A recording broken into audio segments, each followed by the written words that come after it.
అందరికీ నమస్కారం. Welcome to my channel. ఈ వీడియోలో ఏపీ ప్రభుత్వ ఉద్యోగులకు, పెన్షనర్లకు పెండింగ్‌లో ఉన్నటువంటి బకాయిలపై నారా లోకేష్ గారు సంచలన నిర్ణయము, ఉద్యోగులకు కీలక ఉత్తర్వులు జారీ. సో, పూర్తి వివరాలను ఈ వీడియోలో తెలుసుకుందాము. వీడియోలోకెళ్ళే ముందు వీడియోకైతే ఒక లైక్ చేయండి. కొత్తగా మన ఛానల్ చూస్తున్న వారు సబ్స్క్రైబ్ చేసుకున్నట్లయితే మన ఛానల్‌ని సబ్స్క్రైబ్ చేసుకోండి. దీని ద్వారా నేను చేసే ప్రతి ఒక్క వీడియో మీ వరకు రీచ్ అవుతుంది. ఇక మనం ఆలస్యం చేయకుండా వీడియోలోకైతే వెళ్ళిపోదాం ఫ్రెండ్స్. మంత్రి నారా లోకేష్‌ను కోరిన ఎమ్మెల్సీలండి. జీవో నంబర్ 115ను తరగతుల విలీనాన్ని రద్దు చేయాలని PDF MLC KS Lakshmanarao, Venkateswararao గారు విద్యాశాఖ మంత్రి అయిన నారా లోకేష్‌ను కోరారు. శుక్రవారం మంత్రి క్యాంపు కార్యాలయంలో లోకేష్‌ను మర్యాదపూర్వకంగా అయితే కలిశారు. విద్యారంగంలో మార్పులను ఉపాధ్యాయ సంఘాలు, విద్యావేత్తలు, ఎమ్మెల్సీలతో చర్చించి నిర్ణయాలు తీసుకోవాలని అయితే కోరారు.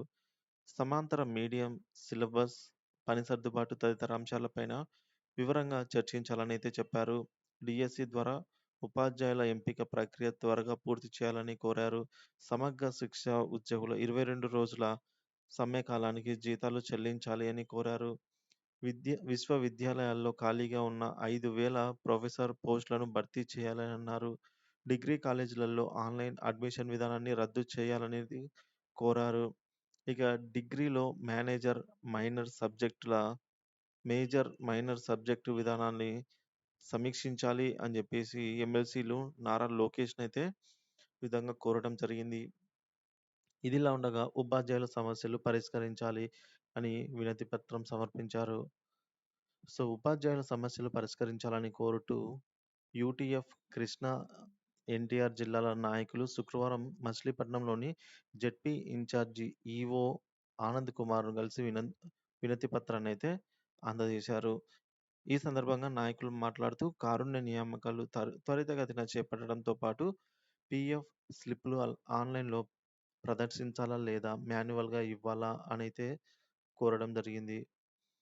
సో, మాన్యువల్‌గా ఇవ్వాలని కోరడం జరిగింది. గత 3 ఏళ్ల స్లిప్పులు ఇప్పించాలనైతే కోరారు. ఇక ఆయా సంఘాల ప్రధాన కార్యదర్శులు లెనిన్ బాబు తదితరులైతే పాల్గొనడం జరిగింది. ఇదిలా ఉండగా ఏపీ ప్రభుత్వ ఉద్యోగులకు మరో ఏడాది ఉచితం ఉత్తర్వులు జారీ. ఆంధ్రప్రదేశ్ ఉద్యోగులకు శుభవార్త. హైకోర్టు, రాజ్‌భవన్ ఉద్యోగులకు మరో ఏడాది ఉచిత వసతి పొడిగిస్తూ ప్రభుత్వం అయితే నిర్ణయం తీసుకుంది. హైదరాబాద్ నుంచి అమరావతికి వచ్చిన ఉద్యోగులకు వసతి పొడిగిస్తూ ఉత్తర్వులైతే జారీ చేశారు. సచివాలయ హెచ్ఓడి, అసెంబ్లీ ఉద్యోగులకు మరో ఏడాది ఉచిత వసతి అయితే కొనసాగిస్తున్నారు. తాజాగా హైకోర్టు, రాజ్‌భవన్ ఉద్యోగులకు మరో ఏడాది ఉచిత వసతిని అయితే పొడిగించారు. 2025 జూన్ 26 వరకు ఉచిత వసతి కల్పిస్తూ ప్రభుత్వం ఆదేశాలైతే ఇచ్చింది. సో, ఉచిత వసతి పొడిగించినందుకు ప్రభుత్వానికి ఉద్యోగులు ధన్యవాదాలు తెలిపారు. సో, ఇది ఫ్రెండ్స్ ఉద్యోగులకు సంబంధించిన తాజా సమాచారము.